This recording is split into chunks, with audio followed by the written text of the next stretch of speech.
सबसे बड़ा चैलेंज था ना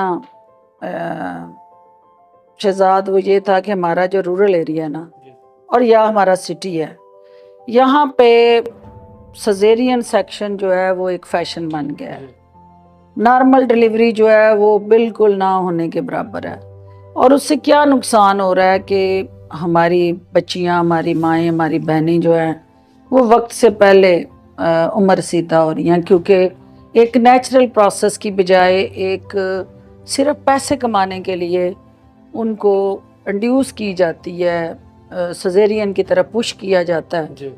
तो हम इस इलाके में हमारी ये कोशिश है कि यहाँ हम 95% नॉर्मल डिलीवरी पे जाए। और अगर खुदा न खास्ता कोई कॉम्प्लिकेटेड केस होता है जिसमें सजेरियन मस्ट है, तो फिर हम इस थिएटर में वो सजेरियन करें, वरना नॉर्मल डिलीवरी जो है वो टाइम तो पता चलता है कि बच्ची के अंदर डेथ हो रही है, पता नहीं चलता ना। तो वो साथ साथ जब भी चेकअप हो गया बच्चे की दिल की धड़कन भी नहीं होती, तो उसके लिए ठीक है। डॉक्टर फरदौस आशिक अवान साहिबा का मजीद कहना था कि बाज़ औकात खून की अदम दस्तियाबी के बायस भी कुछ डिलीवरियों में मसाइल जन्म लेते हैं, जिसके पेश नज़र हमारा एक इदारा मुफ्त खून भी फराहम करता है। आप सबसे इल्तिमास है कि उस कारी खैर में ताउन करें ताकि माँ और बच्चा दोनों सेहतमंद रहें, क्योंकि यही हमारे मुआशरे की बुनियाद हैं।